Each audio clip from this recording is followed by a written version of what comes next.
North Florida has archaeological sites that are hundreds of years old, many that are thousands of years old, and at least one site is almost 15,000 years old.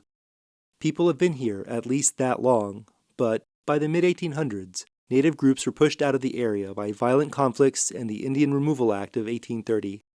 Some families stayed, though, and intermarried with people of European descent. They passed on their traditions in secret, and some of their culture was lost.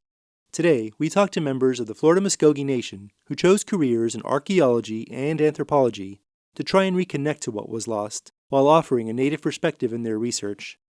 This is Coast to Canopy, an ecology podcast from WFSU Public Media. I'm your host, Rob Diaz de Villegas. My guests today are Dan Penton, a retired archaeologist and traditional chief of the Florida Muscogee. His daughter, Misty Penton, a bioarchaeologist and the tribe's storyteller and tradition keeper. Dr. Chris Bolfing, a cultural anthropologist, and Doug Alderson, an award-winning author and Muscogee maker of medicine. So, I want to start with something I've always kind of wondered about. Every time I correspond with you, Misty, you end a written correspondence with MVTO, and I want to know what that means and how you're supposed to pronounce the V. Mado. So it's pronounced kind of like a U. Our alphabet is Moravian. It was first translated, our language was first translated by Moravians. So we have to actually learn another alphabet in order to try and decode our original language. It's like learning 3 different languages at one time to triangulate. But what it means is sacred thanks or blessings with a good heart. Everything that you do in Muscogee is with a good heart because you're responsible for your actions to be a co-creator for harmony. So as long as you are having a good heart, then you're in fact going to be doing good things, co-creating good things. So when I say Mado to someone, I'm not just saying thank you, because that's more kind of a secular thank you. I'm saying thank you with a good heart for being a good human and doing what you're supposed to do to make things better. Gotcha. Well, thank you. Mado. So let's talk about, just to start, who are the Muscogee people? Traditionally speaking, so I mean, we could talk about today, but also traditional. Where do the Muscogee people come from? There are different ways of looking at this culturally and geographically.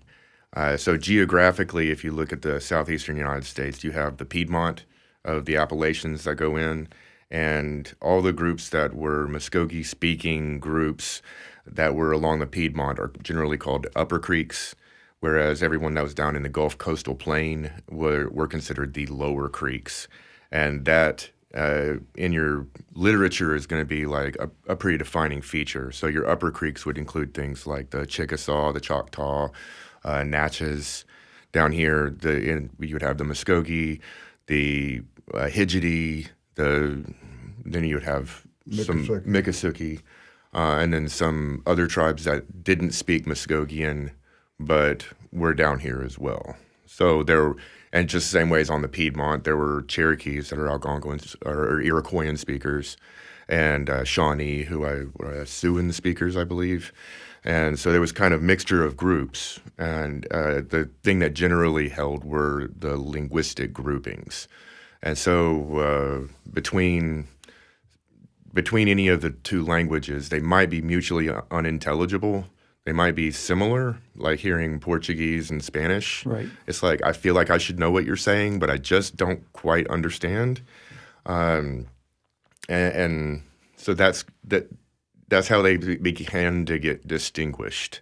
But these larger groups likely didn't distinguish themselves in those same categories. So they were community-based.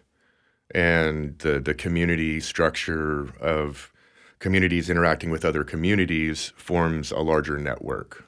And that pattern served as the pattern for the Creek Confederacy, which was an alternative political structure than the tribal organizations that the Americans were more familiar with in the northern woodland areas. So like with your Iroquoians, your Algonquins, even the Far Eastern Siouans and some of those peoples. So there was a very different organizational structure, and it was all based on matrilineality. So that's another unifying feature of what makes the groups identify as Muscogee or as Creek, would be like a some type of shared linguistic like base, the focus on community as the central organizing principle, and sense of matriarchy and matrilineality. Gotcha. So it's a related language with variations throughout. What other, I guess, what other cultural elements would have been the same or different throughout this sort of confederacy? Well, Misty and I were talking earlier today. The groupings in the southeastern U.S. were all diaspora communities after the early 1700s, because when you had the uprising, for example, among the Natchez, the contemporary French reporters talk about the ceremonial leaders of the Natchez, which were Muscogee speakers. Half went to the Overhill Cherokee and half went to the Upper Creeks. So their ceremonial life is infused into the Muskogee Creek ceremonial life. And that's just one instance. So every time that you had a disruption, whether it was the 1817, 1818, the illegal disruption of the town of Miccosukee by Andrew Jackson and his soldiers, they spread and they joined other groups. And the truth was that most native peoples, even the traditional enemies, were closer to each other in these diaspora communities than they were with the white intrusion. So what you wound up with in every case, and I defy anybody in the Southeast to show me a full-blood community because there is no such thing. You may have Cherokee, you may have Yuchi, you may have Hijidi or Miccosukee. And a classic example is that the Seminoles are genetically, they're the same people. They just happen to be on south of the 31st parallel whenever they came into being because of the Treaty of Ghent or whatever it was that said that if you're below this line, you're Seminole. If you're above that line, you're Creek. So the same people are there, but their language is Hijidi. It's the Miccosukee language. They do not speak Muskogee. So, we're just a hodgepodge of survivors. Right. And so we have groups like the Seminoles and Miccosukee who end up kind of in the Everglades, and we have people who have to travel west in the Trail of Tears. But there are other people who stay in this area, but I guess not in communities that are observable from the outside. So talk about that aspect of it. Let me tell you, you can document this because we provided a copy of this letter to the Department of Interior and to the House and the Senate in our congressional testimony. In 1947, the great-grandfather of our current chairwoman of the Muscogee Nation of Florida wrote to the president and said, as descendants of the signatories at the Treaty of Fort Jackson, how do we access services that we were promised? He got a letter back from the Secretary of Interior, of course the president wasn't going to respond to that, that said, you are obviously mistaken about who you are because all Indians in Florida were either killed or removed. Now, please note that this was before the Seminoles were recognized, it was before the Miccosukee were recognized, it was before the Porch Creek were recognized. So obviously that was a lie. But people stayed here because they flew under the radar. And many of these communities were in areas that you have to, even today, have to go out of your way to access. And I'll use Porch as an example. They were at Jack Springs, Alabama. Jack Springs is a headwater swamp. So they were just out of the way. And that's how they survived. So that's how most of the people in the Southeast stayed here. And the Seminoles today, in fact, James Billy's brother once told me that he was really angry at the Seminoles in Oklahoma. And I said, why? He said they should never have allowed themselves to be removed. And I thought, that's an interesting way to look at things. But they're saying we stayed because we were intending to stay. So, curious. Yeah, so for people who were in North Florida, kind of under the radar, how are traditions passed down? In the families. In the families. Yeah. Since 1853, I think that's the right date, it was illegal in the state of Florida to live openly as American Indian. And you could not trade. They made it illegal for traders to even go and visit them. They tried to starve them out just like they did when they tried to kill all the buffalo in the plains. But they did not go after certain families. And so the families, especially, if you had a male member that was more white than not, they continued. But the Creeks were matrilineal and matriarchal. So, the women, a lot of times, were the tradition carriers. They still are. They're the ones that select the maker of medicine and the makers of the grounds. It's not, the whole community may step in and agree to the decision that the matriarchs have made. But Doug and I are in our position because of the women.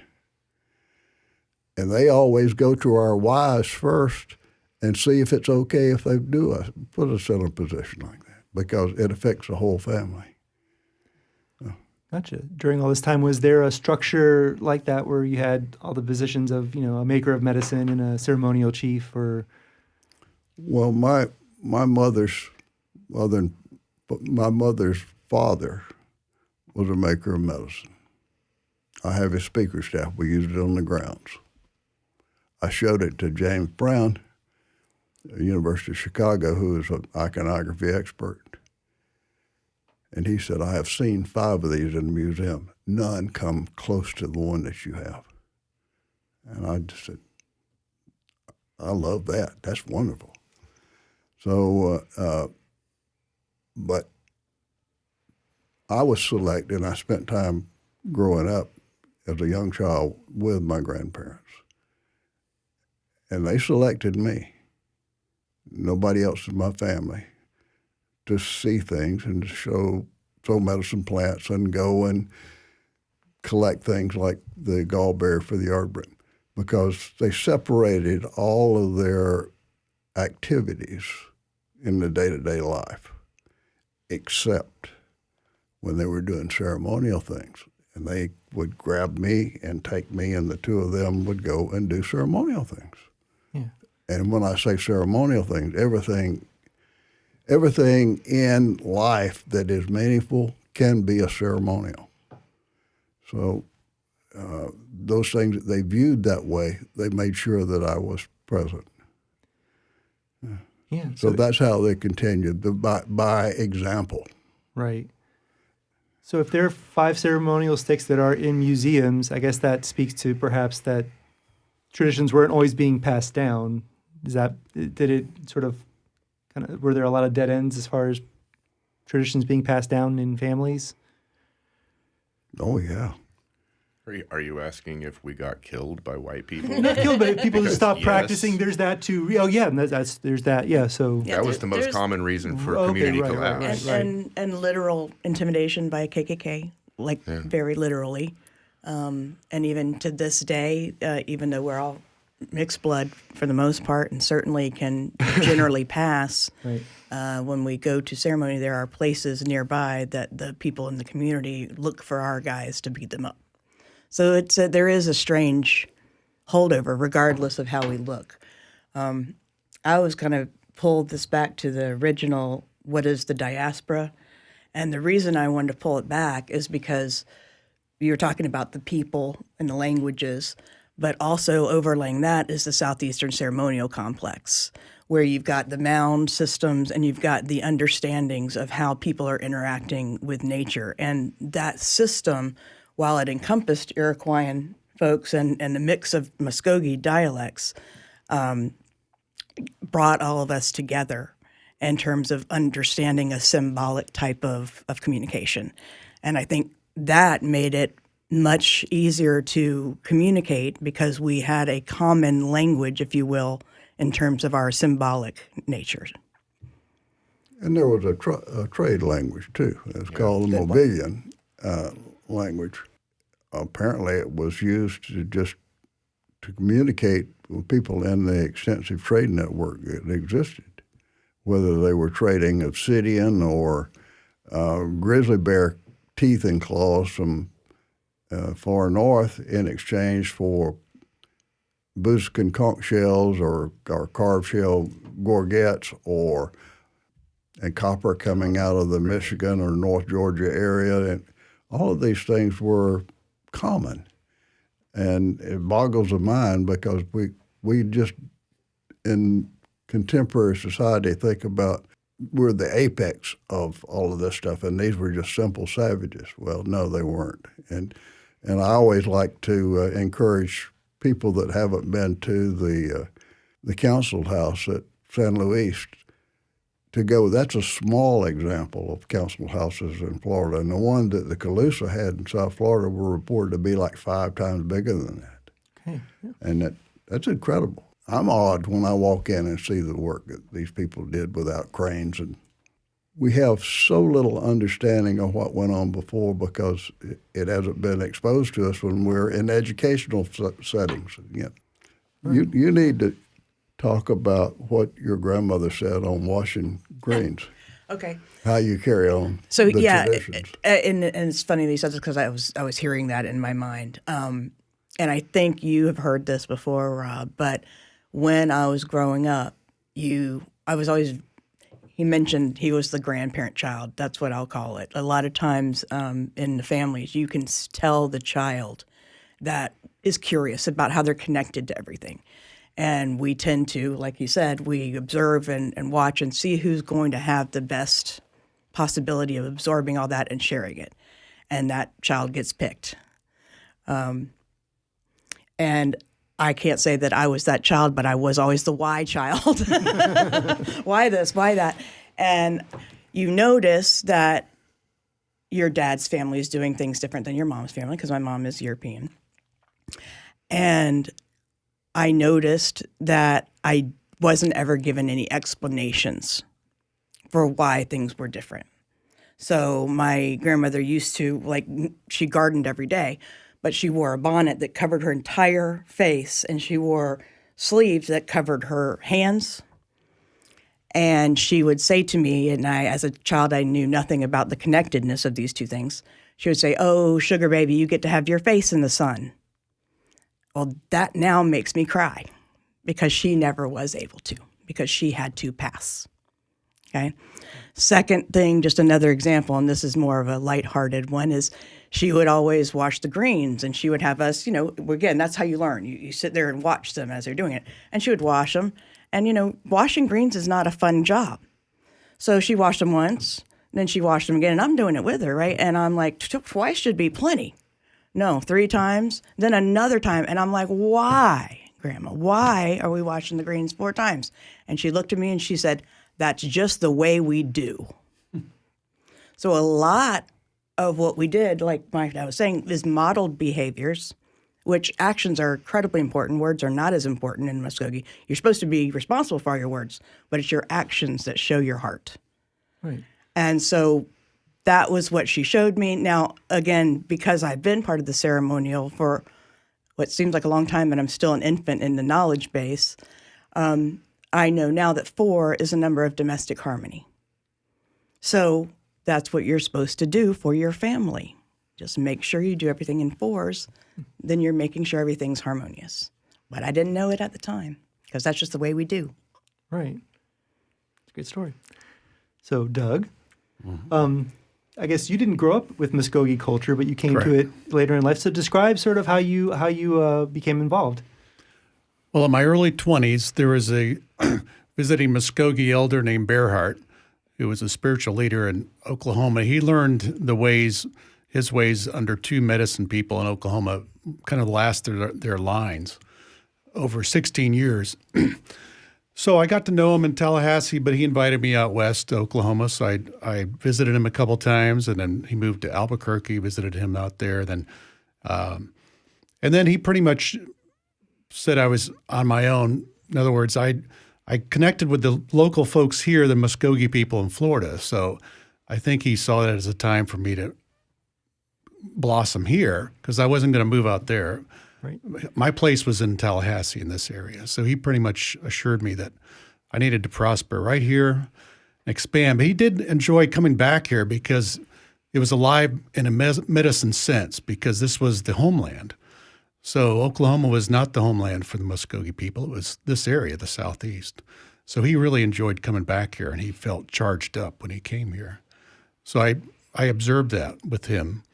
And he knew he was a healer, so he knew dozens of chants and plants for healing different ailments. So, and it was just amazing to watch him at work.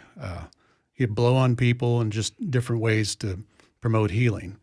It's something you don't see in modern medicine. So that was quite the education for me. So I do have some Iroquois ancestry from way back, and so those are Eastern people as well. They're matriarchal. So when I was watching the American Revolution last night, I noticed Joseph Brandt's people were fighting some of the Senecas, their own people, basically their own confederacy, and it was considered a travesty. Well, my ancestors joined Joseph Brandt. So I realized, and at this one big battle, they had never witnessed so much carnage in their battles. So they kind of withdrew and said, we haven't seen, the Indian way of fighting was not to just try to kill everybody like that. So it was quite interesting to see that. And so that was interesting to see that on PBS last night. So. Yeah. But Muskogee ways, I think, are similar. The Eastern Woodlands people have kind of the basic ways, and I felt the connection here since I first came to my first ceremonial in 1983, and I've been involved ever since. And I was pretty much chosen by Bearhart to learn medicine ways, and so I've been learning ever since as well. That was when I was in my early 20s. Yeah. Okay. So it's interesting that you mentioned learning something about your own heritage by watching this on TV. Yeah. And you've talked about, I guess with the diaspora that, I guess some things get lost, but then now you guys have become archaeologists and cultural anthropologists, and now you're looking back. Talk about going back and learning this way through these, I guess, sciences and how that adds to what you've grown up with. I think since there's so little or was so little, certainly before World War II and mostly after Vietnam, that things started popping for Southeastern Indians in their favor. Mm-hmm. You have a natural curiosity about that which is not addressed or which is wink, wink, nod, nod, not talked about simply because you're still in a state that technically you can't legally be here. I mean, that really, when the Civil Rights Act and the Voting Rights Act stuck in the 60s is when a lot of these legal prohibitions were actually lifted. The fact that they weren't enforced didn't make the fact that they weren't legally in place. So it was enshrined in the Florida Constitution. Yeah, my interest in archaeology and native past was an attempt to try to flesh out what I was seeing from my own perspective, and I always had a lot of close friends in the profession.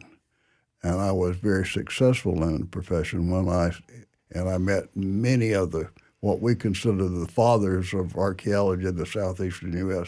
that were my friends and contemporaries.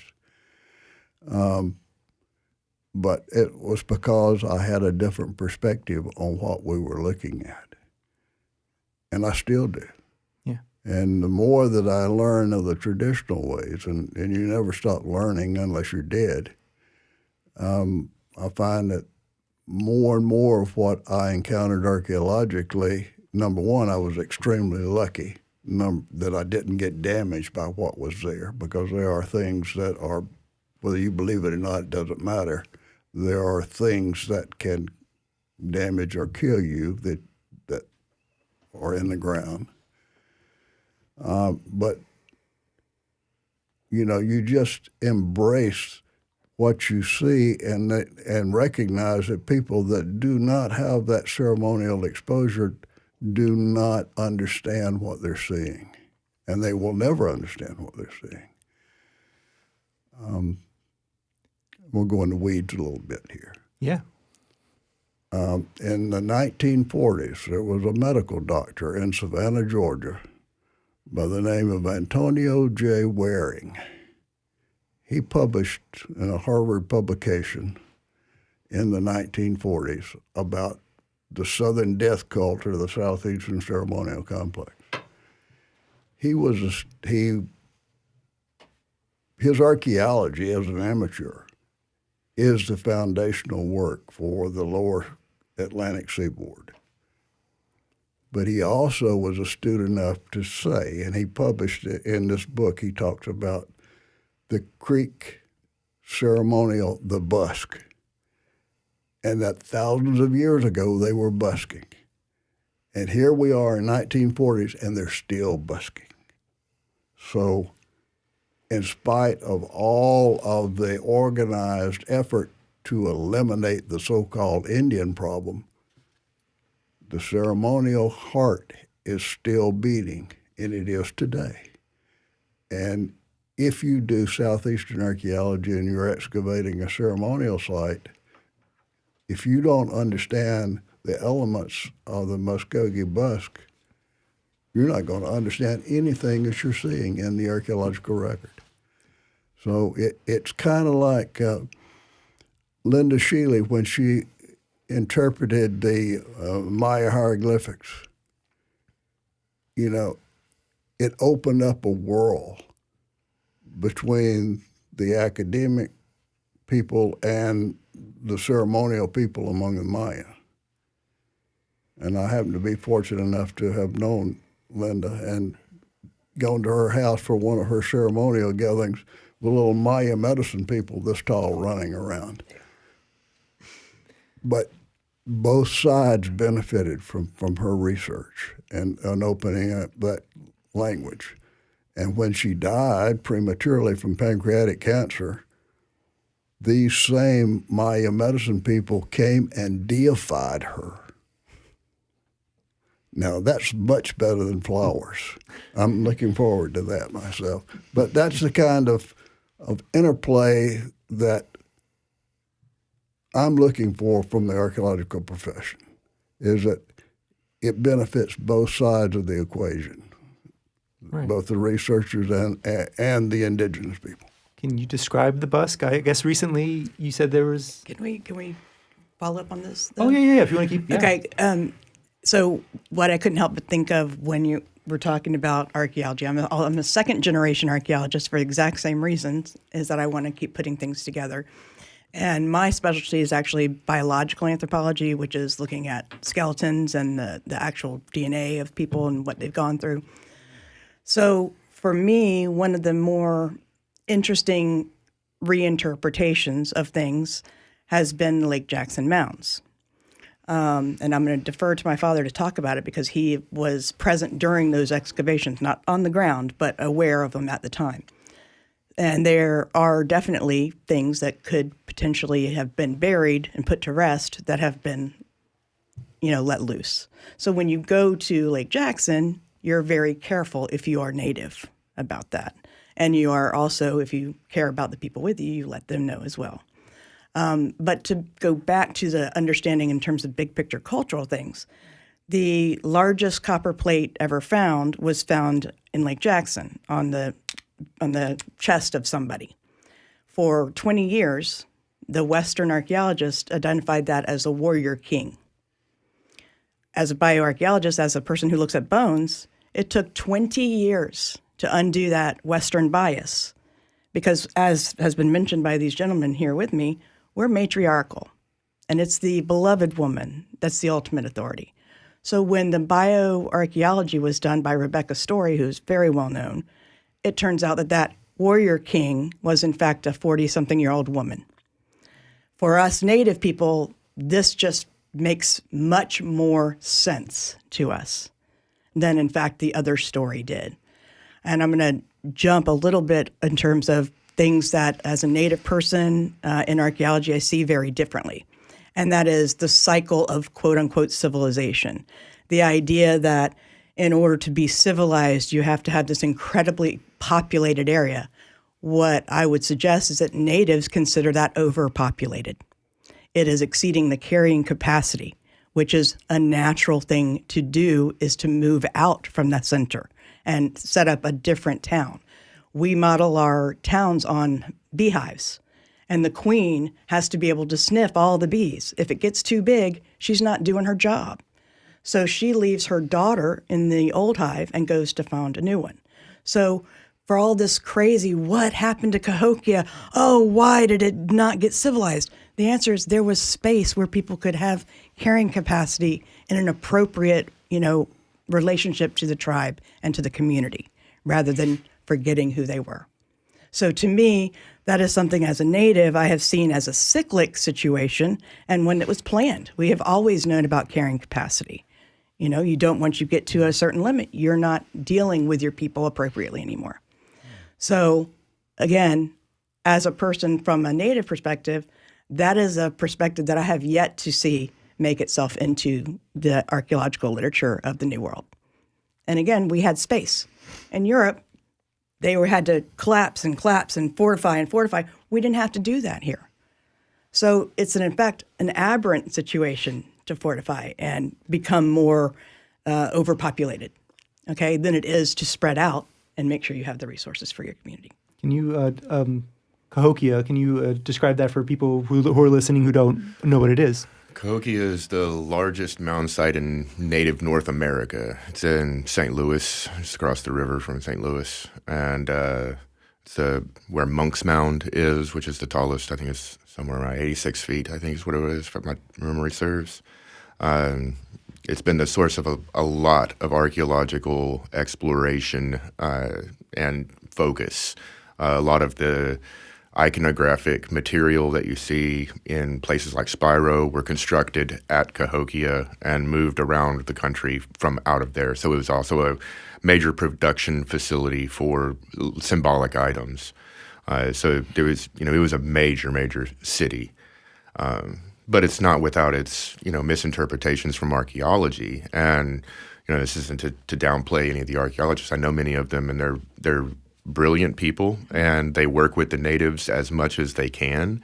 But sometimes they just make assumptions that that for us as natives just seem ludicrous. And I'll give you one perfect story here. Is in the literature, it was looking at one of the mounds as they were archaeologically digging through it, and they found hundreds of thousands of strawberry seeds.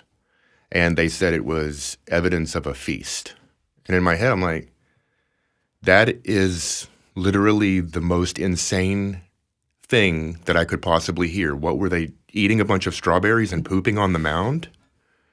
How is that in any way related to a feast? That is an offering. That is how many individual wild strawberries would have to be gathered for you to have close to 1 million strawberry seeds on a mound? You're talking about a lot of work of collecting that. Then they did not eat them. They weren't de-seeding them and throwing the seeds in the mound. This was a massive offering of stuff that could have fed most of the city for a day. And, so this is a massive offering, and it was seen as evidence of a feast. And when I told the archaeologist I happened to at my very first conference, I ran into the person. I was like, why did you say this? And why didn't you just say it more simply that it's an offering? And she just said it never crossed her mind. And so it just, sometimes, no matter where their heart is and what their stuff is, like sometimes they're just thinking about it from a very different perspective. They see foodstuffs, massive amounts of foodstuffs means, if it's all at one time, this is a feast. I can tell you a similar story. One of my underclassmates did the analysis of the funnel remains that were in the primary fire basin the Grand Village of the Natchez. A number of anhinga wing elements were found, and he was talking about in the analysis that they were eating anhinga. The anhinga wing was, and has always been a sacred, fire-related item. It's even used today in the peyote ceremonies. It is not ever going to be eaten. It is going to be used in ceremonial context. When the sacredness of that was over, it was placed in the fire so that it was consumed. And that there are two ways that you can take care of ceremonial items that are laden with power and are dangerous to people that are not initiated, is that you put them out of the way where they will never be encountered, or you burn them. And that's why you see a lot of broken medicine pots and things in burial mounds, because they weren't offerings for the burial. They were just put in a place that people supposed that would not be disturbed and would not damage other members of the community that were still alive and not initiated. And that whole concept has been missed for hundreds of years in amateur and professional archaeology, is that everything in a ceremonial context didn't necessarily belong in that ceremonial context originally. It was power laden. And it's like having a high-tension power line laying on the ground. You don't want the people to be hurt. So you put it in a context where it will be insulated from the community. I want to jump off on Chris's story about the strawberry seeds, because everybody at this table knows what those strawberry seeds were an offering to, but they haven't told you yet.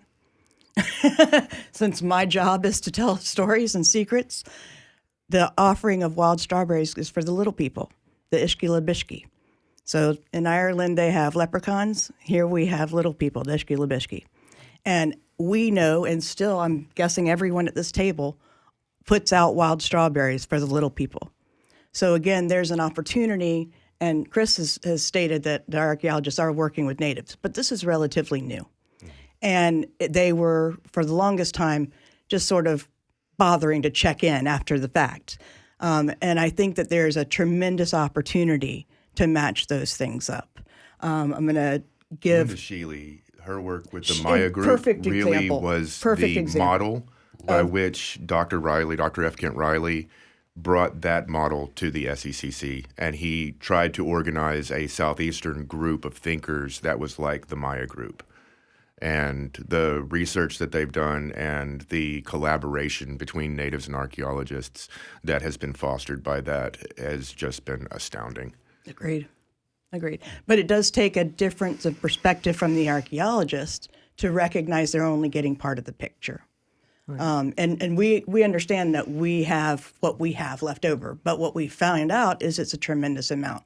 Here's another example. There was an archaeological site where they found a cache of gar teeth. Okay, so their assumption was, you want to guess? Fishing. People were eating the gar, which, by the way, we would eat the gar, but not, it's, okay, I don't know how many people had it. It's starvation food. It's not very good, right? But everyone at this table, and probably you too, Rob, knows what we use gar teeth for. Do you?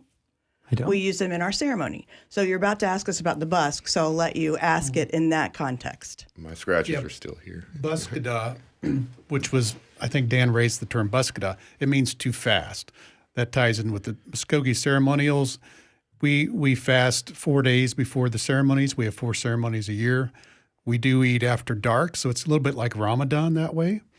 I think partly because we have to still function in this world. We can't always just take off work for a week, 4 times a year. But it means to fast, and we do it for purification of mind, body, and spirit. We also do it in sympathy for those who don't have enough food. So there's a lot of different reasons for that. But by the time the ceremony starts, we are prepared more because we have been fasting. So fasting is an important part of the Muscogee life. I know Bearhart used to fast before he used to treat people, so he did a lot of fasting. Right. So it's a way to clear your mind. I notice when I fast, I see more in touch with nature, with animals, and it just kind of clears your being. It's not always easy, especially in this society. It's not always easy to drive through rush hour traffic while you're fasting, that type of thing. But if you're out in nature, it seems natural. Yeah, and that's the core of the Muscogee ways. It's inspired by the natural world. So if you are in tune with nature, with the animals, and the way of the planets and the moon phases and so forth, the Muscogee ceremonials make a lot of sense. If you're not in tune with all that, you don't understand it. You come and observe and you have no idea what they're doing.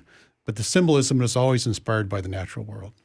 So as someone who has sort of been a naturalist for many decades Yeah. and written about it, talk about how that culture influences how you write about and perceive it, especially knowing that the lower creeks inhabited the Apalachicola Right. River basin, and then you and I have kayaked hundreds of miles up and down the Exactly. Apalachicola River. So talk about how does that? Well, what people don't realize in the trek is every day I'm given a tobacco offering for that day.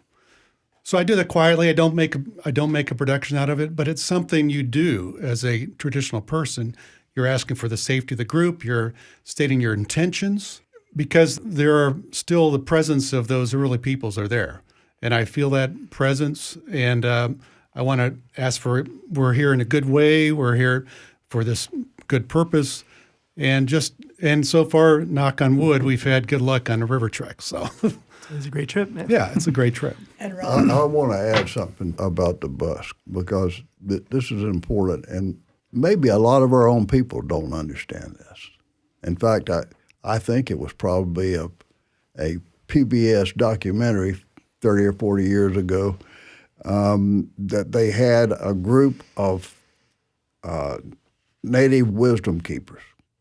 They were elders, and most of them, of course, were men, but nonetheless, they were there. And there was this one Chickasaw elder that said, in the heyday of the ceremonial life, when they were building all these big mounds and things, maybe 10% of our population understood what they were about.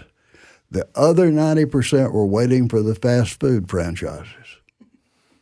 Now, that is an insightful and accurate thing because human. people generally just don't understand the nuances of any religion, whether it's Catholicism or whatever, it doesn't matter. So the purpose of the bus, I'm going to distill it down really quickly, as I understand it, is that you are stopping time, recreating the first moment of your creation being, and then restarting time because things get wacky. So we do that 4 times a year. Some groups still only do green corn, but that's the whole purpose. They stop time and redo first life. We start the ceremony with turtle dance because turtle in our thought process is building the land mass that we all come to live on and things procreate. So we are trying to restore purity and balance in our daily life. And if you want even a more simple shorthand way of understanding it, we are teaching the chaotic members of the community, and that translates as men, to become more feminine, community-oriented. So being an independent, feral human being, the men are encouraged to come and participate in this to become more community-oriented and more feminine in nature. And the bus ceremonial and the bus grounds are owned by the women. Now, they don't always understand that. They don't always embrace that. But the medicine leadership makes sure that we put it in their face daily because the foundation of the medicines that are used are all from the plant world, which is the province of the women. So everything we do in the ceremonial is feminine. Can you explain the use of the gar teeth in the busk? Yeah, the garfish jaws are used.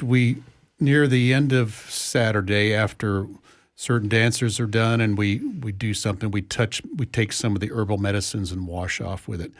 The men scratch with the garfish teeth. We put some of the medicine on our arms and legs, sometimes backs, and we scratch. It's a ritualistic way of offering back to the Mother Earth. So it creates some blood, yes, but they are scratches. They're not deep wounds. They go away in a few days. You may see a scar, but it's light. But it's a ritualistic way of giving back to the Mother Earth. And so the garfish jaws, that's what we use. And so that's why they were found at that one medicine site. Where, yes, they were eaten sometimes. They were baked in a pit and so forth. But there are a lot of bones in garfish. It's not always the best fish to eat. But it's, like as Misty said, survival food. And there's a garfish dance we can do. It's a social dance after dark. We honor the garfish that way as well. Anything to add on that? Well, and one of the closer related groups to the Hidjidi were the Coshada, Alabama Coshada. And the gar is basically emblematic of that group, especially the Louisiana Coshada. And I've talked to the former chairman of the Coshada about the word for gar, and it's almost identical. So the languages are different, but only like a half an octave off between. And I remember the late Mary Johns, who used to come and visit and collect medicine plants in our area, and she was one from of the my Brighton teachers. Reservation, Seminole elder. Yeah, she was a Brighton Reservation resident and a member of the Seminole Council. She and her husband Archie both.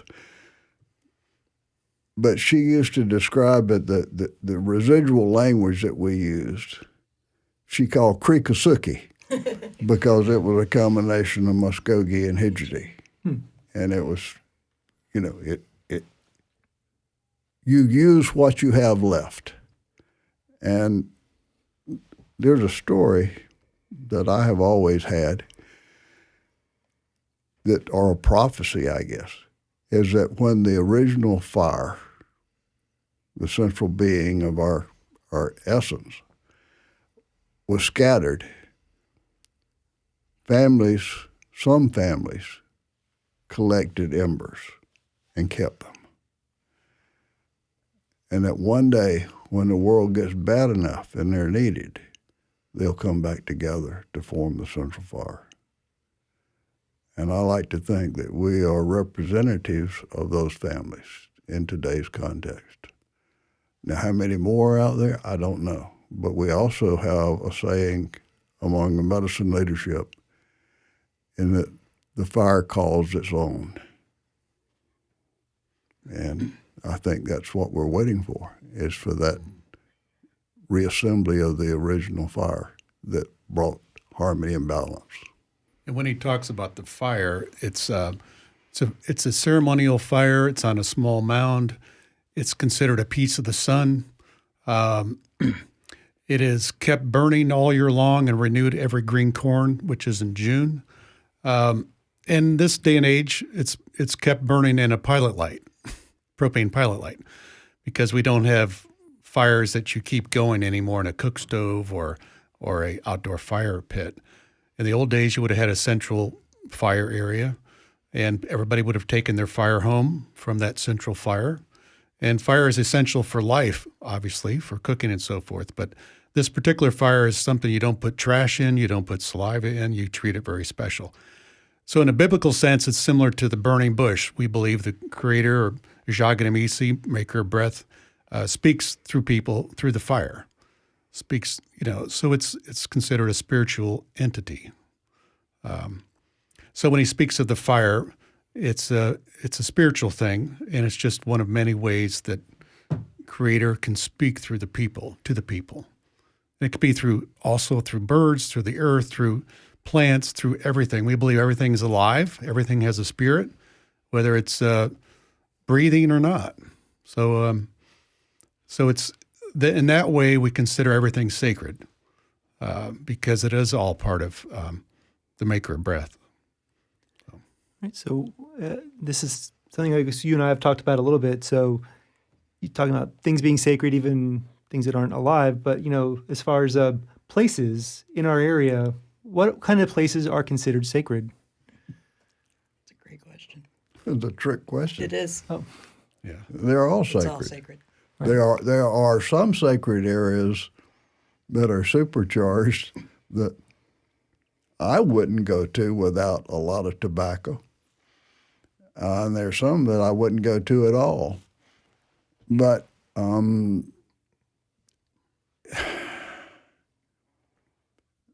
not everything in the traditional ceremonial life is touchy-feely.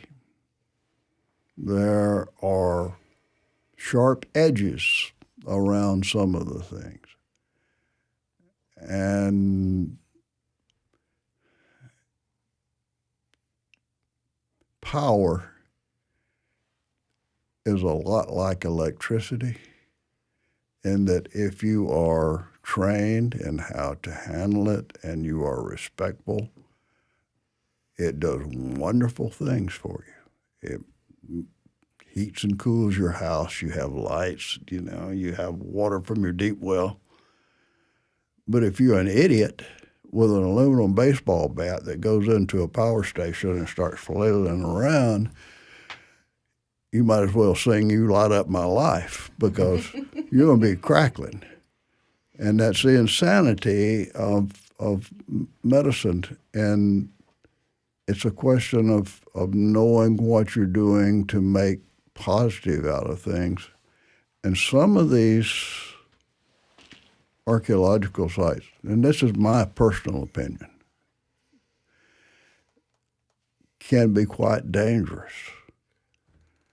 Especially, and we know this for a fact because there are family stories of the people who made the Trail of Tears, is that the medicine people were unbelievably angry.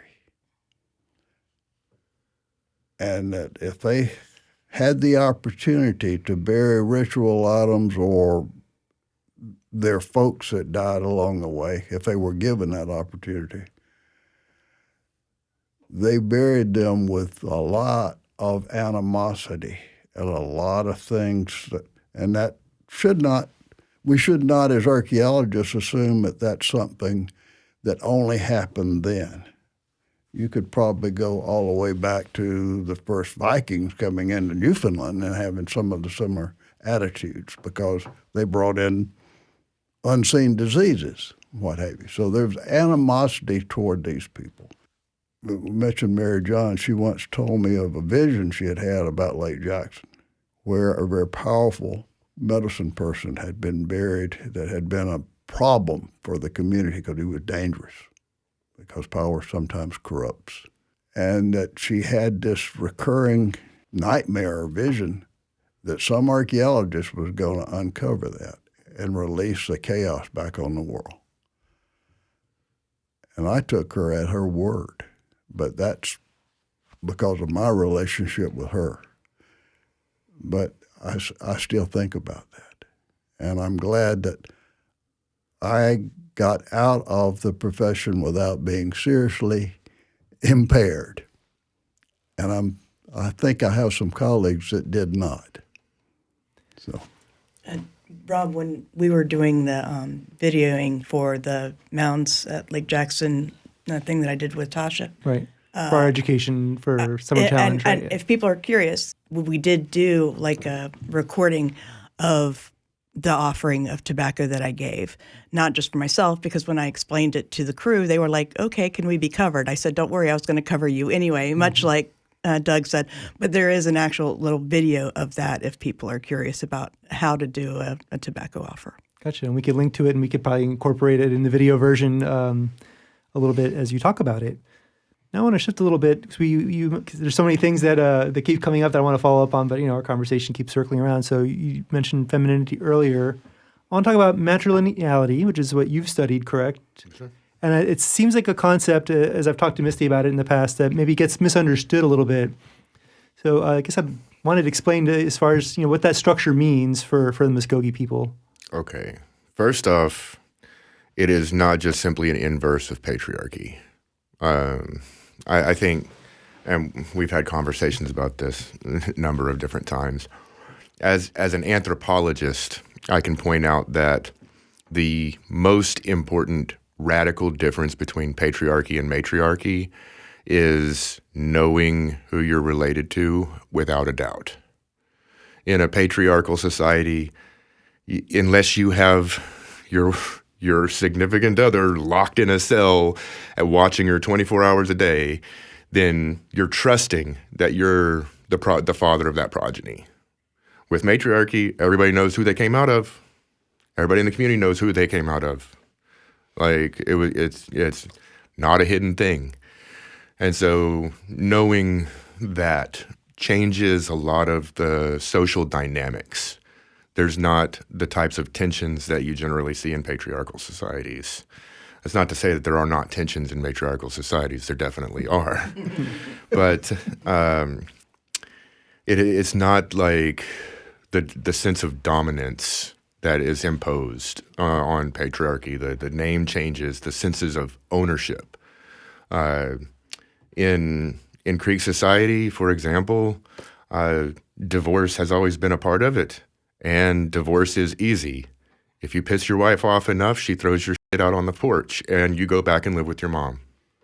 That's the Creek divorce. Like, I want to paint a painting of it, of just some guy's stuff on the ground and his moccasins all tumbled on top of it. The door's closed, latched, and you just see his shadow with him hanging his head down. And I'm just going to say, as a natural local community, one of the jokes in the women's group is, if you don't raise your son right, you're going to get to live with him the rest of your life. That's pretty funny. As it turned out, I engage in the traditional matrilocal practices. I relocated to get married and come here. I kind of always intended to be closer to the community, but it was to get married is why I came here. So I moved 900 miles from University of Arkansas to come down here, and I married my wife in the community, and I live with her and her family. It's been weird becoming disabled because I'm not able to really contribute in any of the traditional ways like hunting or whatever, or in the traditional American ways of having a job to be able to provide financially for my family. So I still have to wrestle with those senses of identity. Just by being Native, I'm not like escaping those influences of society. It's just I have this other layer of my identity in which I just understand that, like, there's only a few things of mine that my wife doesn't own. Everything else is her stuff.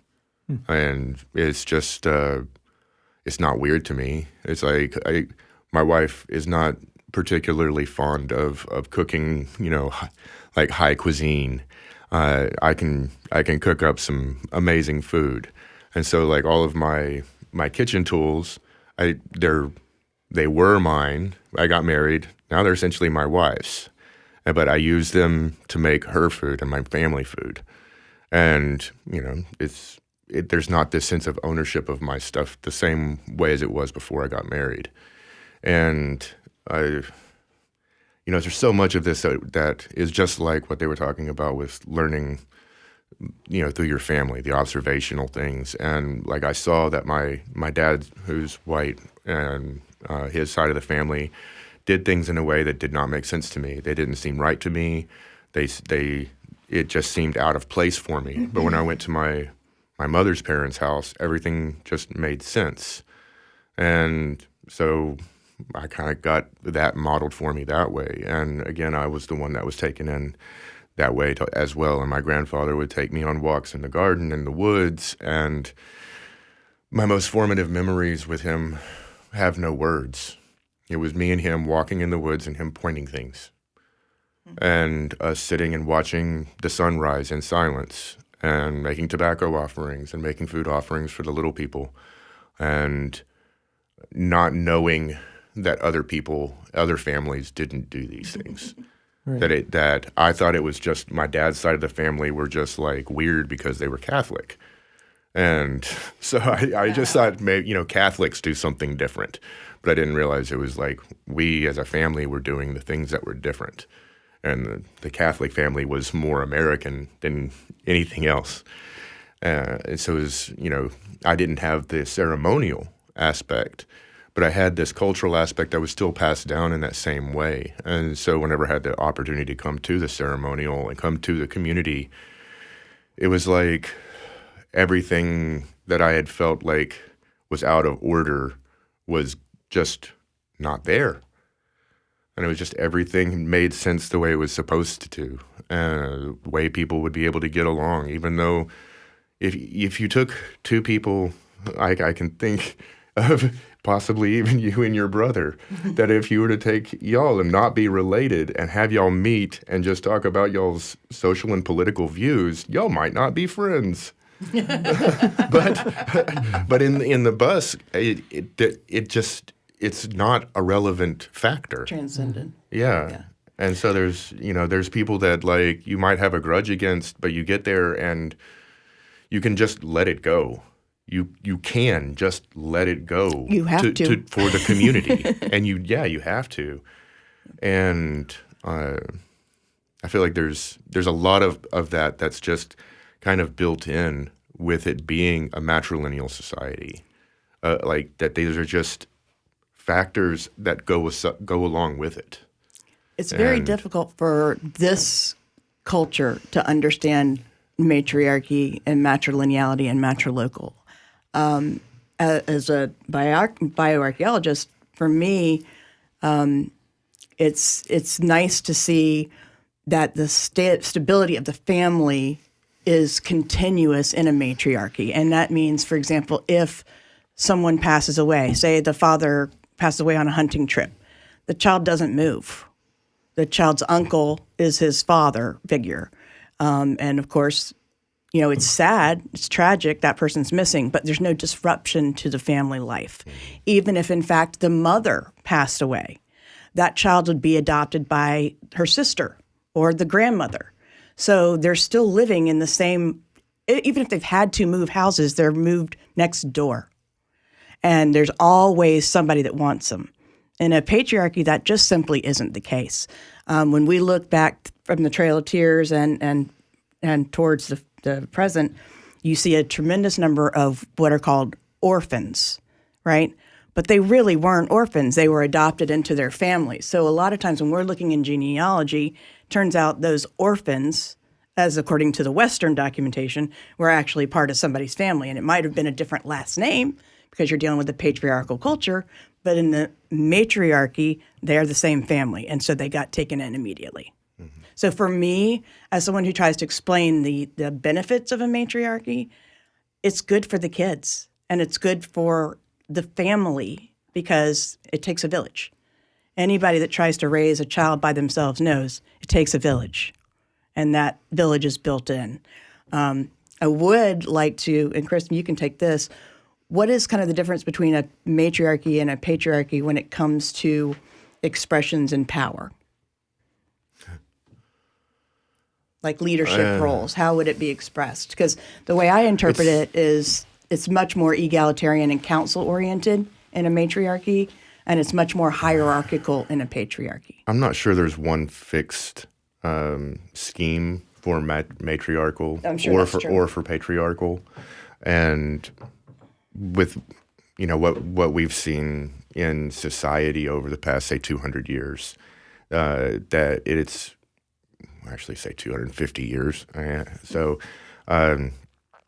there has been a lot of change to the matriarchal and matrilineal aspects of Native society in general, and the more bilateral kind of idea of American society, which is still predominantly patriarchal. I mean, with just things like the name changes and all these types of things that you can see the hangovers from patriarchy.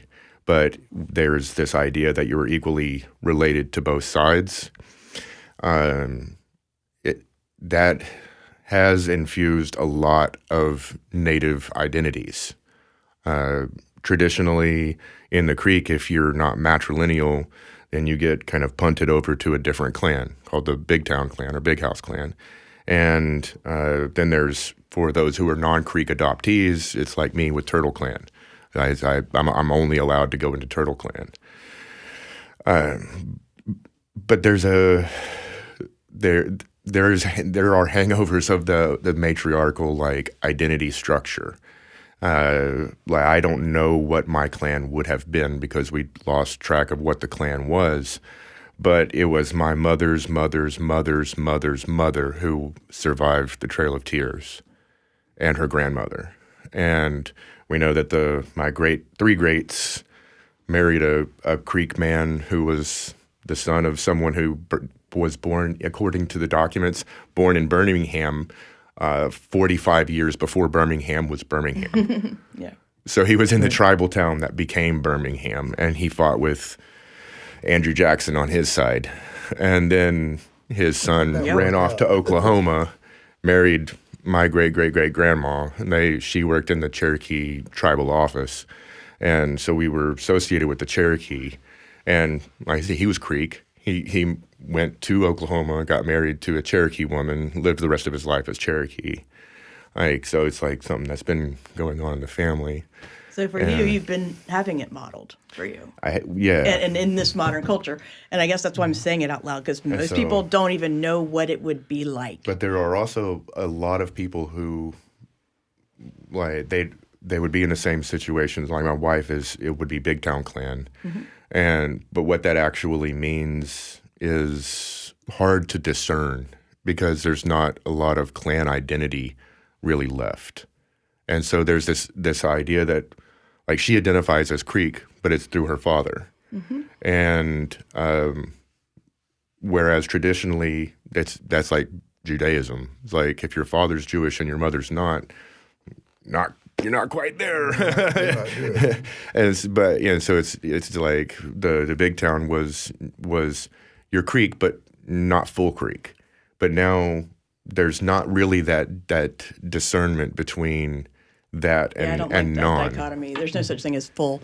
In fact, that's one of the things I wanted to talk about is the perception of mixed blood. And we don't believe in mixed blood. We know you've got mixed ancestry, but you're either Muscogee or you're not. Yeah. Fun editorial fact. Doug conducted the traditional wedding for he and his wife. So, good, bad, or indifferent, it's on Doug. Yeah. We're still married, thankfully, yes. The second thing had to do with family and a matriarchal situation.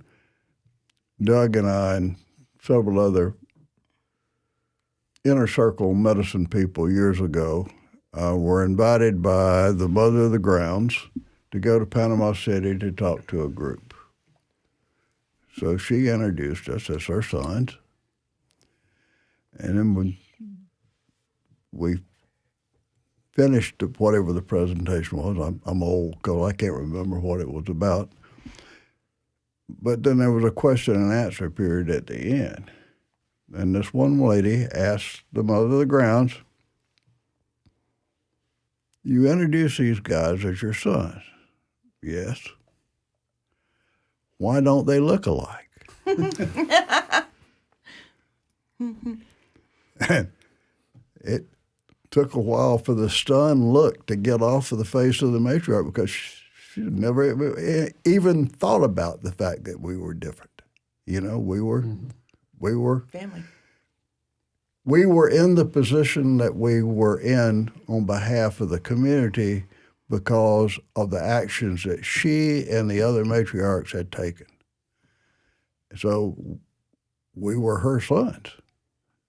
And when we went to her funeral, we were still her sons. So now we're orphans. Actually, a similar thing happened when I went to go visit Sophia. His stepdaughter has type 1 diabetes. And I went to go visit her in the hospital, and she said, "Aunt Misty." And her dad's mother was there and said, "Who are you again?" I said, "How do you not know I'm her Aunt Misty?"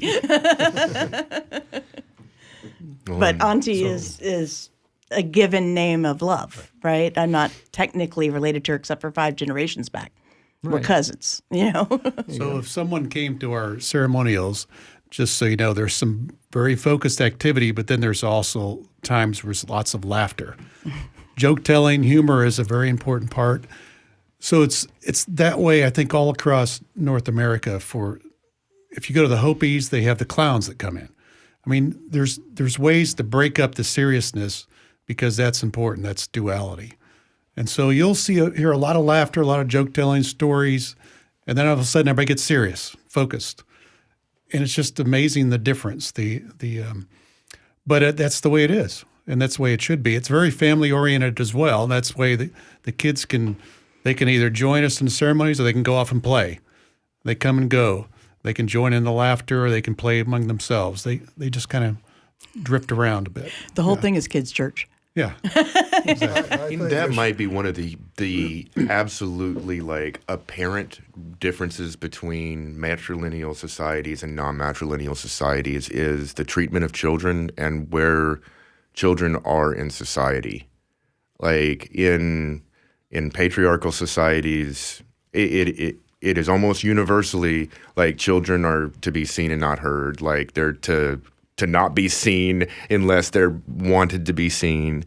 That is not the case with Muscogee. Like a Muscogee family if there's not kids running around, that should be one of your major questions as, what's happened here.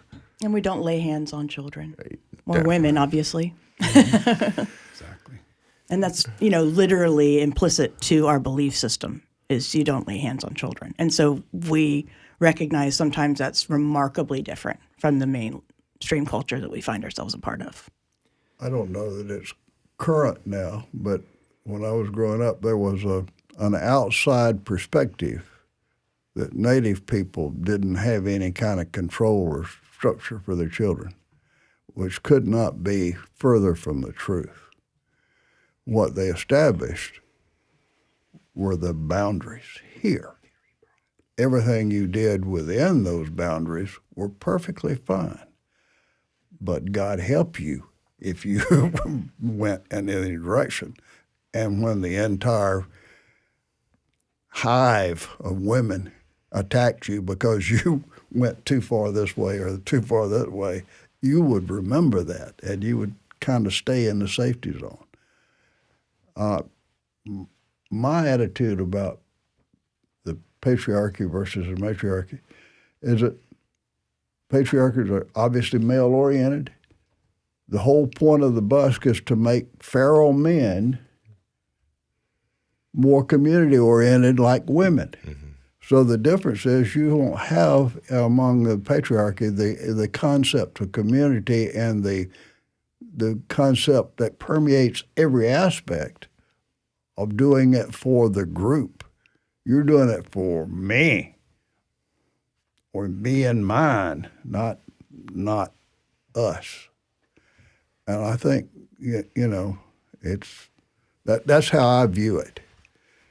And it's very difficult in today's world because you are not dealing with your contemporaries in the day-to-day world with the same way. You've got people that are still expecting you to be reacting to the male in charge.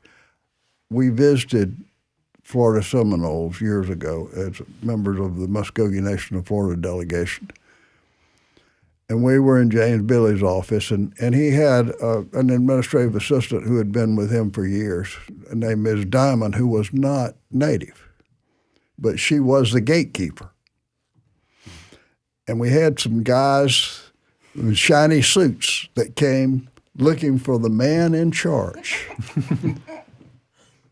And they went down the hall, and I looked at Ms. Diamond, and she was grinning, and I said, I bet you've seen a lot of men come and crash and burn. She said, unbelievable number, looking for the man in charge, because the women, even in that community, were still the power behind the throne.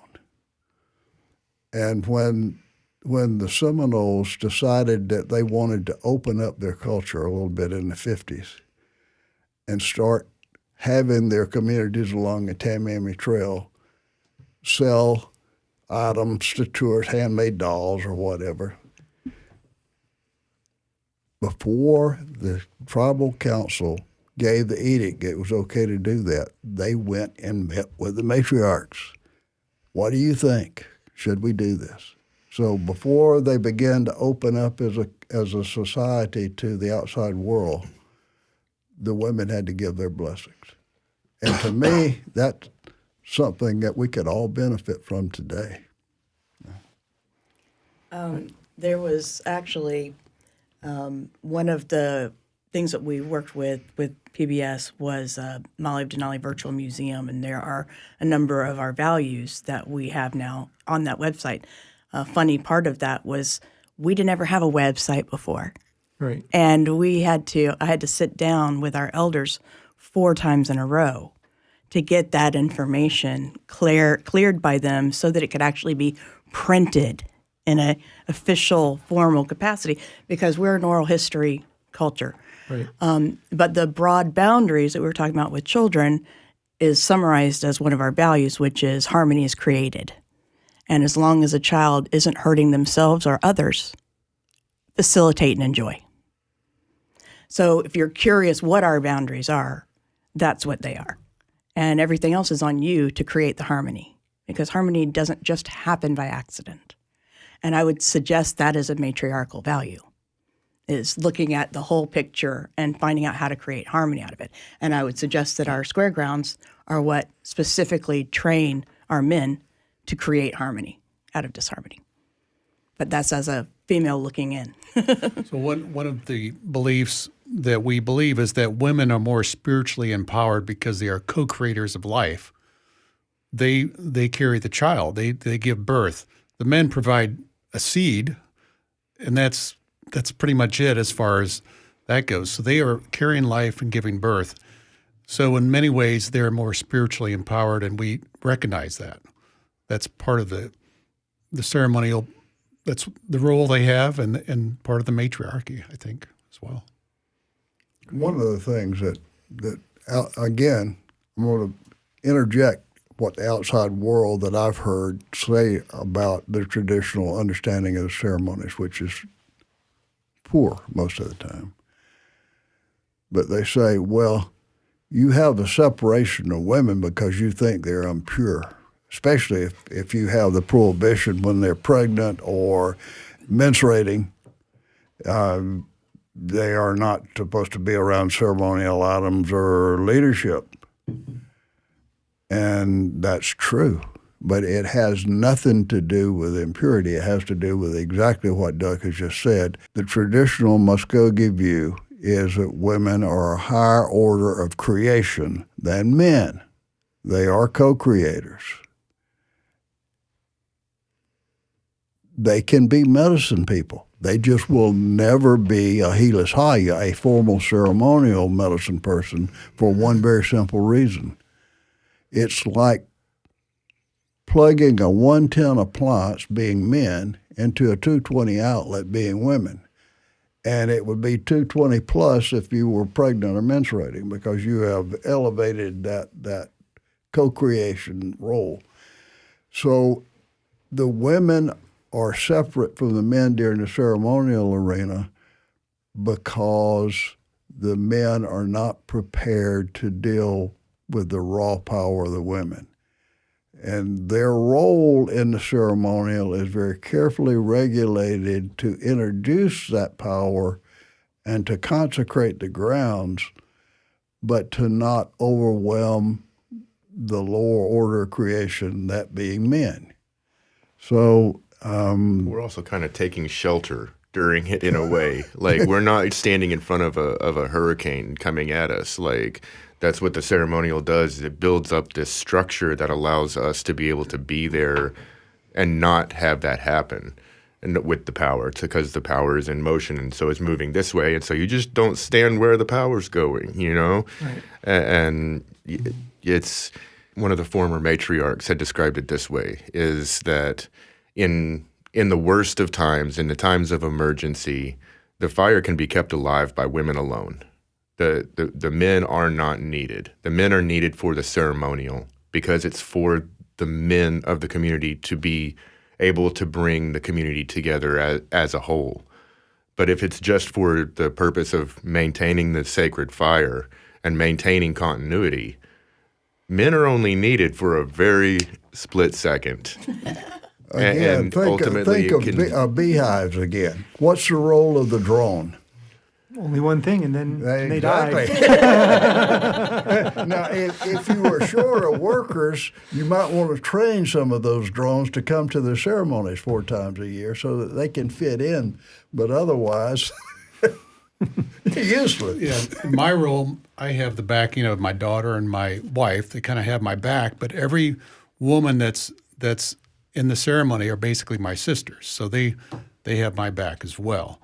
So without their support, I shouldn't be in my role, basically. So and you wouldn't be. And I wouldn't be. Yes.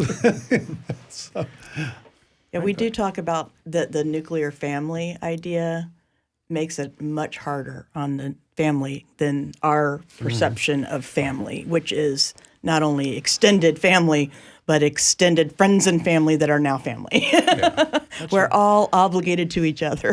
And I think sometimes that hits harder than others. I think every time that we go to busk, we remember. We realize like we're living in a way that's not functional. It's not feasible for our way of life. It's not functional for us as a community or as individuals, and it's a toxic situation.